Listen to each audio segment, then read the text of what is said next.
Amém, glória a Deus. Shalom, irmãos. Graça e paz do nosso Senhor Jesus Cristo, amém? Jéssica estava brincando aqui, falando...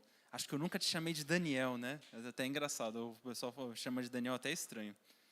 Mas, enfim, faz parte. A gente vai crescendo, aí os apelidos vão mudando, né?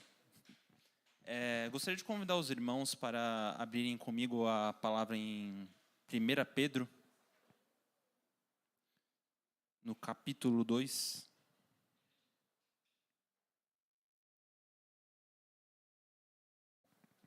Ler do versículo 1 até o 10.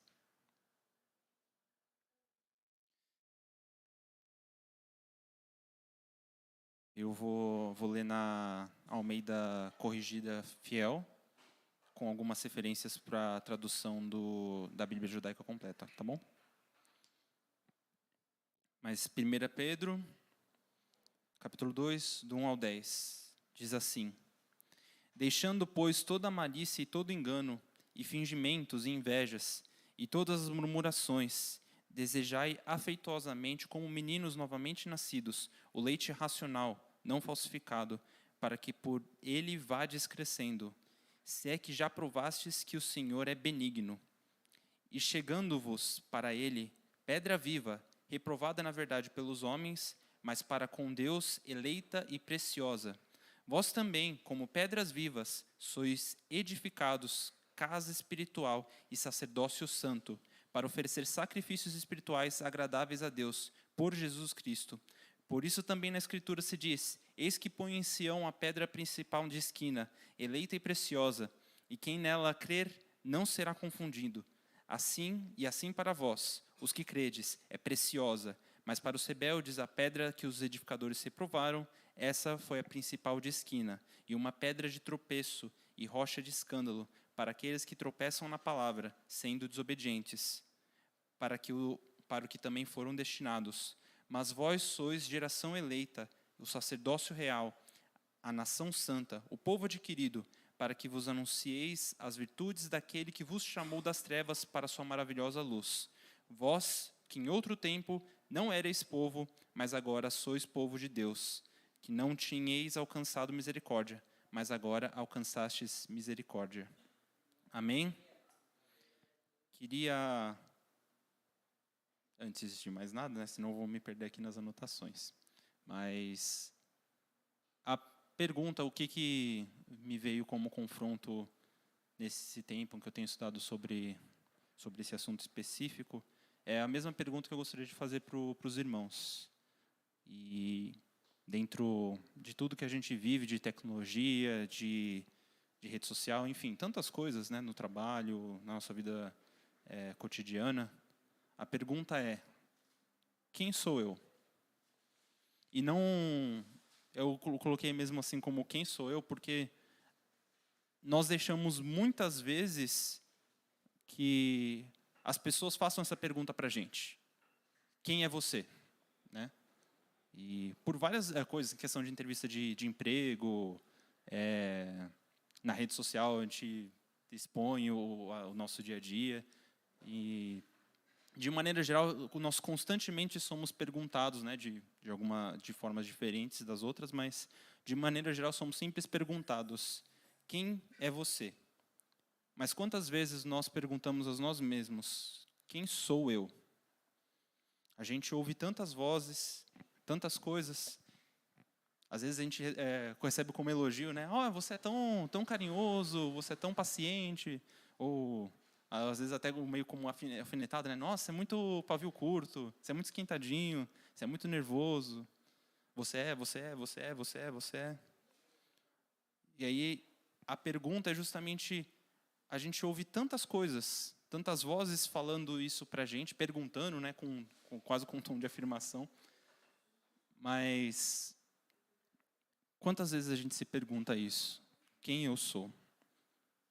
Porque no meio de tantas vozes, tantos questionamentos, é difícil a gente conseguir pensar sobre isso e entender de fato e conseguir definir o que é a verdade.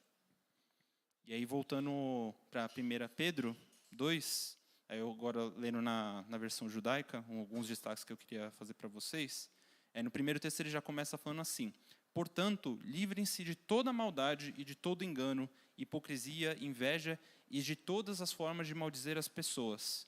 Sejam como recém-nascidos, sedentos do puro leite da palavra, para que por meio dele cresçam para a libertação, porque vocês provaram que o Senhor é bom. E a gente se preocupa tanto em olhar as situações, as circunstâncias. Às vezes a gente fica ansioso por alguma situação do trabalho, alguma situação financeira, algum estresse familiar. A gente se preocupa e fala: eu preciso resolver porque eu que sou mais calmo. Eu preciso resolver porque que eu consigo conversar de maneira mais tranquila. Mas quantas vezes a gente tem de fato olhado para a gente e entendido o que de fato a gente é? Qual a nossa posição de verdade? Quantas vezes a gente olha, no momento que a gente olha para si, a gente faz justamente isso, se livrando de toda maldade, de todo engano, de toda hipocrisia, toda inveja. Porque a verdade é que nós, por nós mesmos, nós não temos condições de afirmar: eu sou justo. Não tem nada dentro da minha característica. Eu não posso falar que eu sou uma pessoa certa. Não posso falar que porque eu sempre faço as coisas sempre certinhas e eu não erro em nenhum momento. Não é uma coisa que a gente... Eu tô falando por mim, tá, irmãos? As outras coisas eu sei, acho que é só... Eu não vou nem brincar nos Estados Unidos, é só lá em Marte, né? Que nem tem vida, né? Então... É difícil a gente se confrontar assim. Quem de fato a gente é? E dentro dessas circunstâncias, por exemplo, de rede social, de trabalho, que a gente ouve essas vozes tentando definir o que a gente é, e a gente muitas vezes acaba se deixando definir também por isso, porque eu consigo fazer assim, ou porque eu consigo fazer assado, porque várias pessoas falam para mim que eu sou uma pessoa tranquila de conversar, então eu entendo isso como, de fato, eu sou assim, né? Se as pessoas se conhecem, mas a realidade é que dentro de nós mesmos, na nossa própria humanidade, nós não temos nenhuma resposta para essa pergunta de quem eu sou. Nenhuma. Porque não tem uma palavra sequer que seja capaz de definir quem você é. De definir qualquer um de nós. Porque qualquer palavra, qualquer definição, porque as pessoas elas são como animais, né, com um raciocínio lógico, uma definição que não é apropriada, falta coisa. Tanto é que a gente tem tantos estudos de filósofos que ficam discutindo e rebatendo. Não, porque o ser humano é isso, porque o ser humano é aquilo. Na verdade, o ser humano é uma entidade complexa, embutida de pensamento. Irmão, não define. O que define a gente? Aí eu gostaria de convidar os irmãos a abrirem Gênesis 1.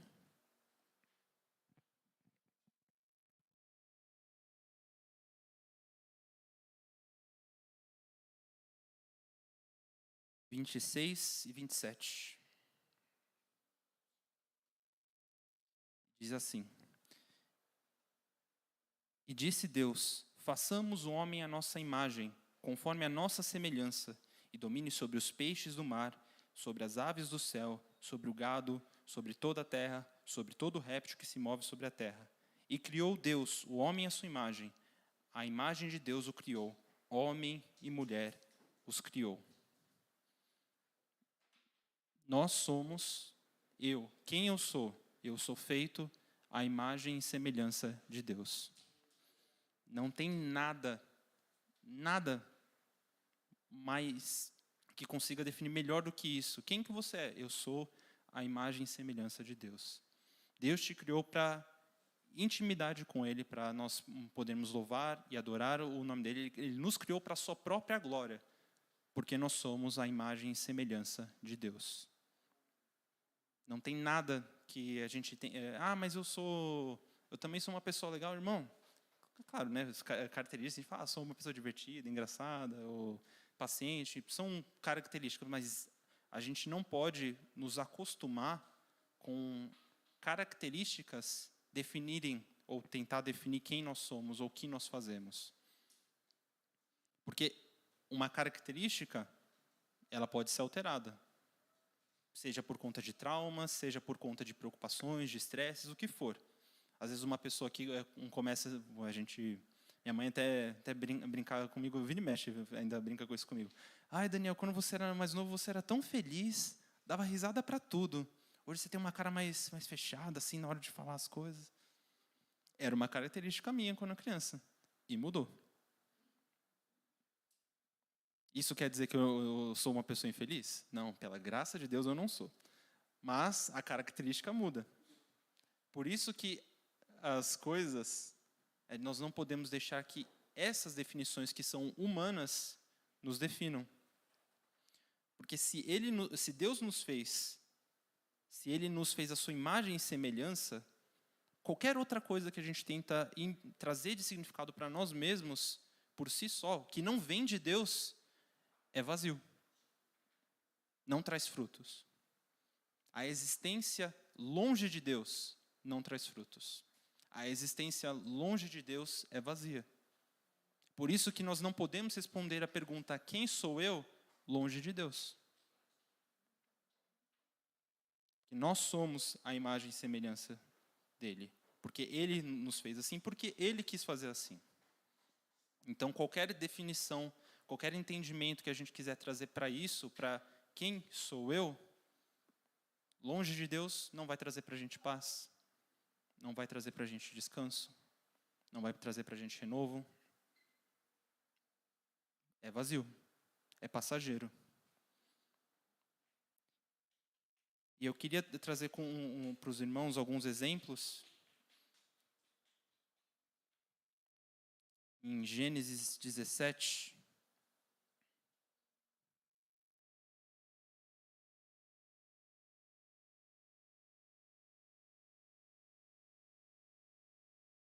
eu vou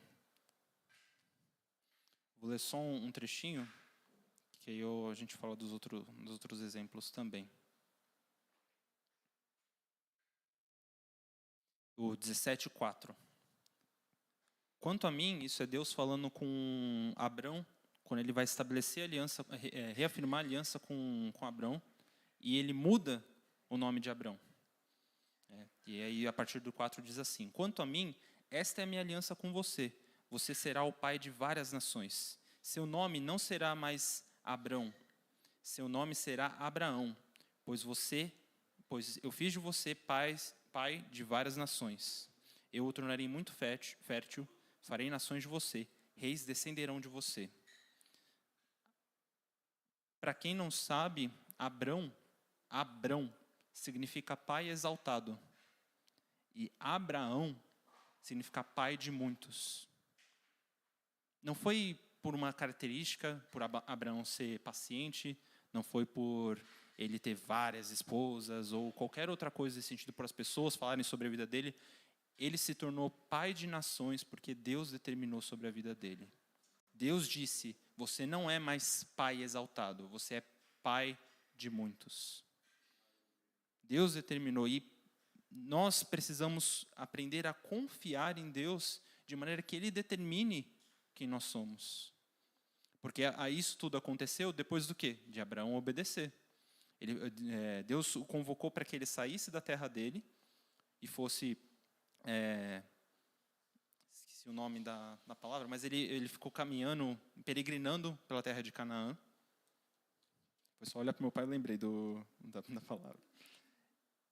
Ele ficou peregrinando por toda aquela terra com só a promessa de que ele ia herdar e de que Deus ia abençoar ele. Um outro exemplo, em Gênesis 35,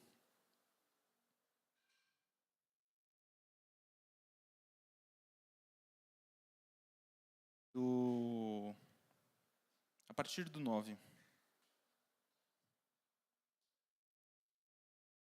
eu abrir aqui também no celular.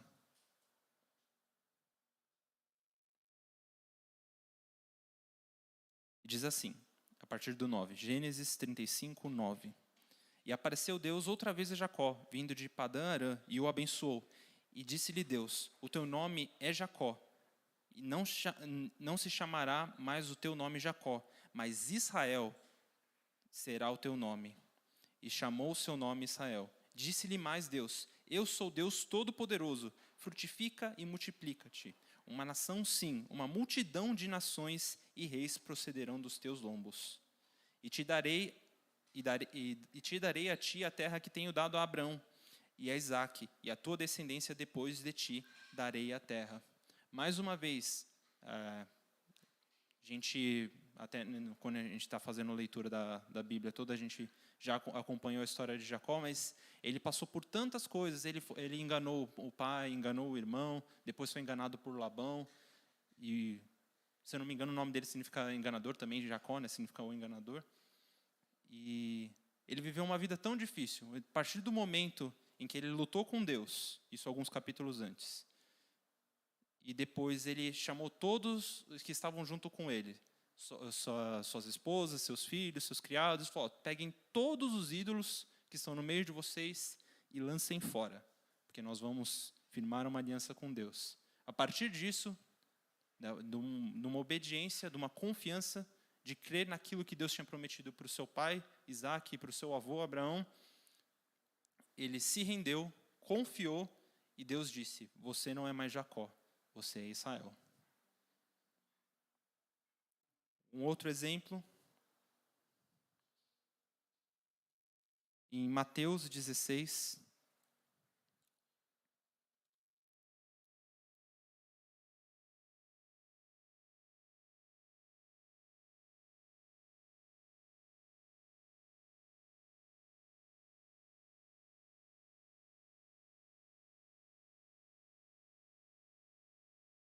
a partir do 13. Mateus 16, 13. Disse assim, e chegando Jesus às partes de Cesareia de Filipe, interrogou os seus discípulos, dizendo, quem dizem os homens ser o Filho de Deus? E eles disseram, uns João o Batista, outros Elias, e outros Jeremias, ou um dos profetas. E disse-lhes ele, e vós, quem dizes que eu sou? Simão Pedro respondendo disse, tu és o Cristo, o Filho do Deus vivo. E Jesus respondendo disse, bem-aventurado és tu, Simão Barjonas, porque tu não revelou a carne e sangue, mas meu Pai que está nos céus. E também te digo que tu és Pedro, e sobre esta pedra edificarei a minha igreja, e as portas do inferno não prevalecerão contra ela. E eu te darei as chaves do reino, e tudo que te ligares na terra será ligado nos céus, e tudo que desligares na terra será desligado nos céus. Pedro reconheceu, ele já estava andando com Jesus, vendo os milagres, o que Jesus estava falando para eles. E quando Jesus perguntou, e para vocês? Quem eu sou? Pedro respondeu, sem dúvida, tu és o Cristo, Filho do Deus vivo. E Jesus respondeu, e você é Pedro. Tudo aquilo que a gente carrega, isso tudo para dizer o que, irmãos? Tudo que a gente carrega, tudo que a gente ouve, tudo que a gente recebe, tantas coisas nós somos bombardeados o tempo todo pelas redes sociais, no trabalho, nas coisas do dia a dia, às vezes com uma chateação, às vezes com uma situação que a gente fica preocupado, enfim. Nós somos constantemente bombardeados com as situações que tentam falar, não, você tem que se irritar, não, você não tem paciência, não, você tem que ser mais calmo, não, você isso, você aquilo, você. E a resposta para a pergunta, quem sou eu? Olhe para Jesus. E Ele te dirá quem você é. E nós lemos em 1 Pedro que nós somos sacerdócio real, nós somos geração eleita. Por quê? Vamos abrir de novo lá em 1 Pedro.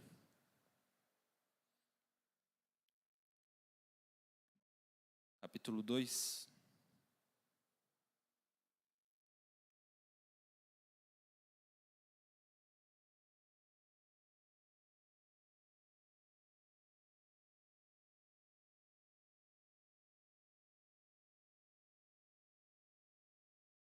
Aí o versículo 7, que eu gostaria de destacar com os irmãos. Aqui na versão da Bíblia judaica diz assim: portanto, para vocês, os que mantêm a confiança ou a fé, esta pedra é preciosa. Mas para aqueles que não confiam, a mesma pedra que os construtores rejeitaram tornou-se a pedra angular, e também a pedra que faz as pessoas tropeçarem, a rocha sobre a qual caem. Então, a fé em Jesus, a fé em Deus, nós entendemos que Jesus Cristo é a nossa pedra preciosa, Ele é a rocha em que nós nos firmamos, Ele é a rocha que não importa se vier situação financeira que dificulte, não importa se forem grosseiro com você, não importa se fizerem você se irritar, não importa, você está firmado em Cristo.